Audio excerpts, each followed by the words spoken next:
It is real and it is tough. I'm never going to guarantee, but it doesn't mean that I still don't feel that sting. We might get there. Who knows? I'm only 2 years into this.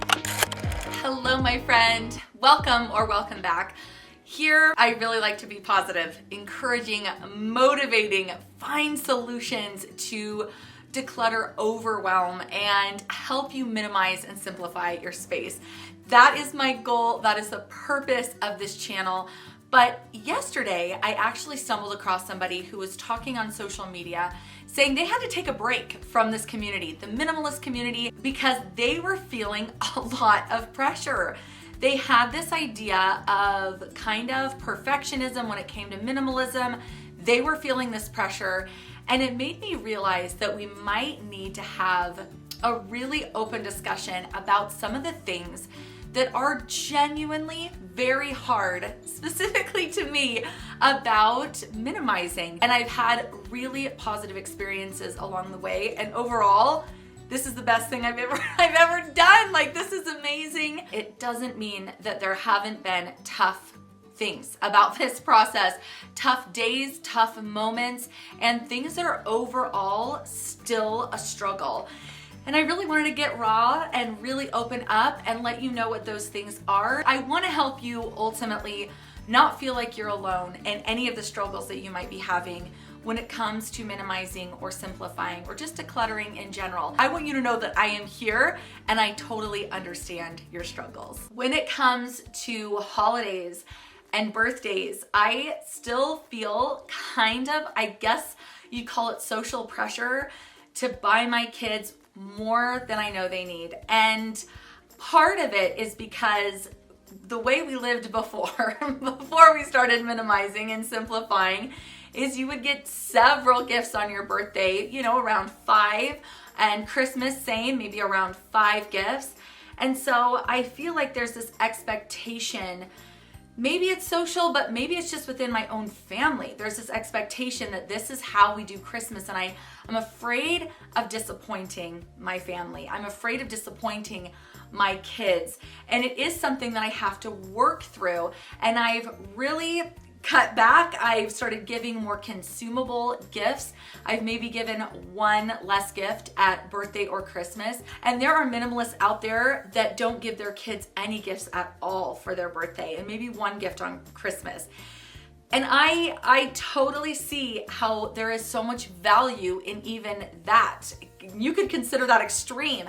But I'm having a little bit of a hard time kind of reining in that portion of like holidays and Christmas and dealing with that with my own family.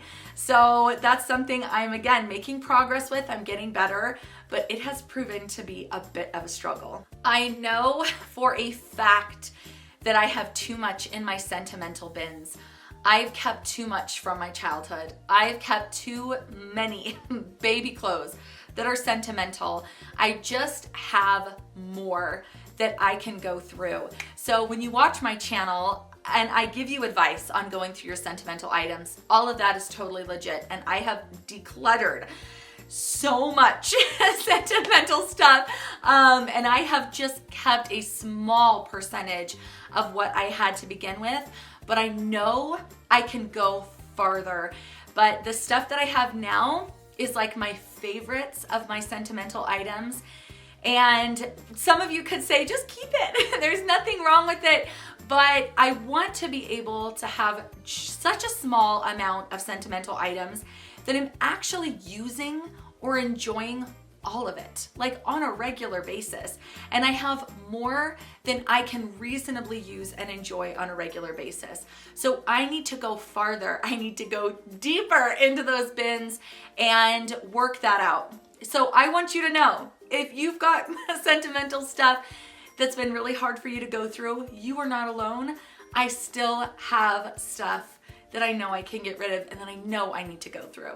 I talk all the time about strengthening your decluttering muscles, building up the stamina for decluttering, and it is so true. The more you declutter, the better you get, the faster you are, the more ruthless you can be, and you really feel this empowered feeling when it comes to your stuff and you don't feel like your stuff is ruling over you or owns you, but you are now in control of your own possessions and your own space.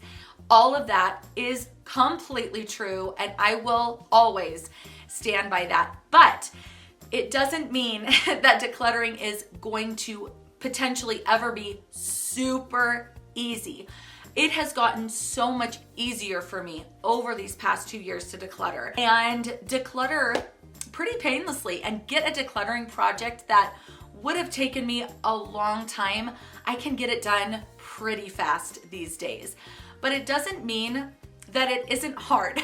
Like, you still have to muster up the energy and you still have to deal with these decisions. Even though I even look forward to decluttering projects now, being totally realistic, it is still work, and there is still this like muscle element involved, even if it's just mental muscle. I really want to talk about the difference between everyday mess and clutter. These are two separate things. Everyday mess is like dishes, shoes, laundry, the books that your kids are reading, toys on the floor. You know, this is everyday mess. And unless you've minimized to literally 5 items, then you will have everyday mess. And I embrace this. I'm at a point where I actually can, because my everyday mess is not surrounded by clutter. Clutter is the excess, the stuff that surrounds or is piled on top of your everyday mess, the stuff that you are currently using and enjoying. So I have everyday mess, and I really want you to know how real that is for me. Still, having decluttered so much, there are still dishes, there is still laundry, there are still toys on the floor. We still have to maintain our home. Once you minimize, even minimizing a lot, you are still left with the stuff you're using, your everyday mess, and you will still have to deal with it. So I don't want anyone to ever think that my house is always clean, that it is picture perfect, because it's just not.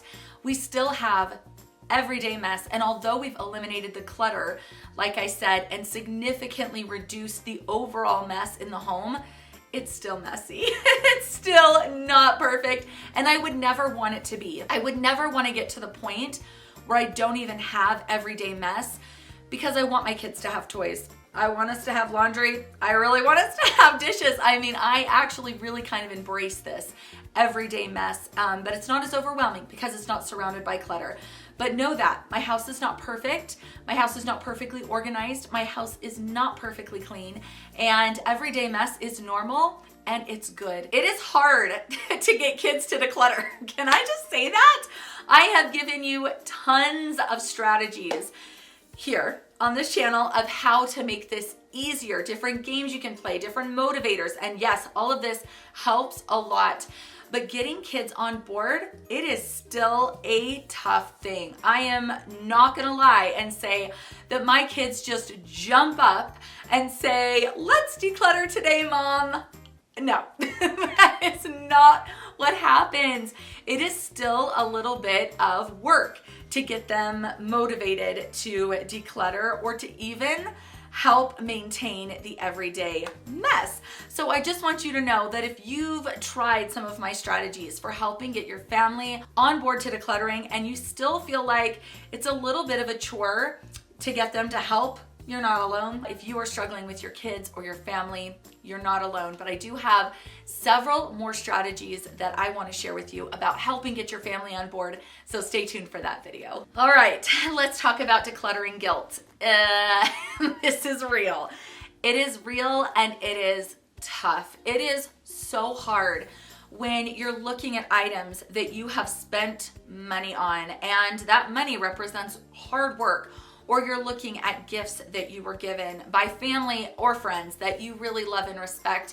And again, although there are so many helpful strategies and shifts that you can do in your mind to make this easier, and trust me, it has gotten easier for me. I have still found myself, again, 2 years into this process, having these little moments of like, oh, I know I need to get rid of that, but it's like a little bit painful. I feel like a little sting.